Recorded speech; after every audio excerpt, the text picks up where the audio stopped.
আজ আমি সবার প্রিয় বেগুন দিয়ে ইলিশ মাছের রেসিপি বানানো দেখাবো। গরম ভাতে এই রেসিপি থাকলে অন্য কিছুর প্রয়োজনও পড়বে না। তো চলুন দারুণ স্বাদের রেসিপিটা বানানো শুরু করা যাক। নমস্কার, আমি রুমি, আপনাদের সবাইকে আবারও একটা দারুণ স্বাদের রেসিপিতে স্বাগত। প্রথমে আমি ইলিশ মাছের 5টা টুকরো নিয়েছি আর লবণ হলুদ আগে থেকে মেখে রেখেছিলাম। এবার একটা কড়াইকে গ্যাসের ওভেনের উপরে বসিয়ে দিয়েছিলাম। কড়াইয়ের মধ্যে 2 চামচ সরষের তেল দিয়ে দিলাম। খুব ভালো করে সরষের তেলটা ছড়িয়ে ভালো করে তেলটা গরম করে নিতে হবে।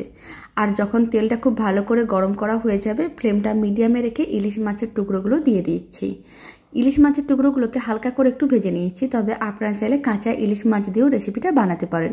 তবে ইলিশ মাছ আমি এইভাবে হালকা করে ভেজে রান্না করি, খেতে অনেক বেশি ভালো লাগে। খুব বেশি ভাজার দরকার নেই, একেবারে হালকা লাল করেই ভেজে নিতে হবে। দুদিকই হালকা লাল করে ভেজে নিয়েছিলাম।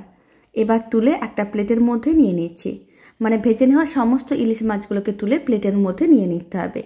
আর কড়াইতে বাকি যে তেলটা আছে সেই তেলের মধ্যে দিয়ে দিচ্ছি অল্প একটু কালো জিরে ফোড়ন। কালো জিরে ফোড়নটাকেও 10 সেকেন্ডের মতন ভেজে নিতে হবে, যাতে খুব সুন্দর একটা সেন্ট বেরোনো শুরু করে দেয়। যখন 10 সেকেন্ড ভাজা হয়ে যাবে তখন দিয়ে দিচ্ছি অল্প একটু লবণ।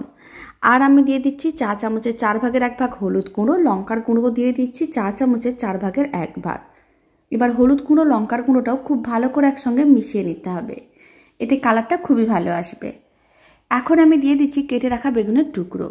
আপনারা চাইলে বেগুনের টুকরোগুলোকে আগে থেকেও ভেজে রাখতে পারেন, আর না হলে এইভাবেও ফোড়নগুলো দেওয়ার পরে তারপরেও কিন্তু বেগুনের টুকরোগুলো দিয়ে হালকা করে ভেজে নেওয়া যায়।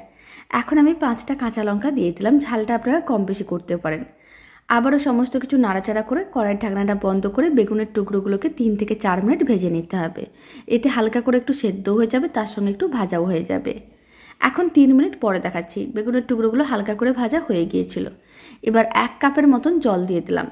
তারপর জলটাও খুব ভালো করে মিশিয়ে নিতে হবে। জলটা যখন খুব ভালো করে মেশানো হয়ে যাবে তখন ভেজে রাখা ইলিশ মাছগুলো দিয়ে দিতে হবে।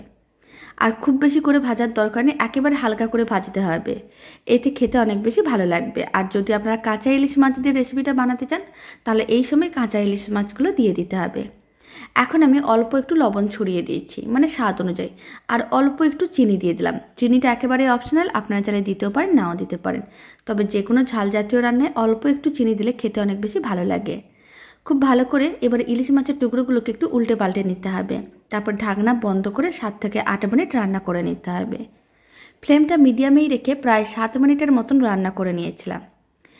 বেগুন দিয়ে ইলিশ মাছের রেসিপিটা একেবারেই রেডি। এবার ফ্লেমটা অফ করে দিতে হবে। আর ওপর থেকে প্রায় 1 চামচের মতন সরষের তেল ছড়িয়ে দিচ্ছি। এতে খেতে যেমন ভালো লাগবে, দেখতেও ভালো লাগবে। দারুণ স্বাদের বেগুন দিয়ে ইলিশ মাছের রেসিপিটা একেবারেই রেডি। এবার একটা প্লেটের মধ্যে সার্ভ করে নিচ্ছি।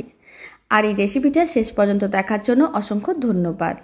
ভালো লেগে থাকলে আপনারা যদি ফেসবুক থেকে রেসিপিটা দেখছেন পেজটিকে ফলো করে নেওয়ার অনুরোধ রইল। ইউটিউব থেকে দেখলে চ্যানেলটি সাবস্ক্রাইব করে নেওয়ার অনুরোধ রইল। তো চলুন ভিডিওটা আমি এখানে শেষ করছি।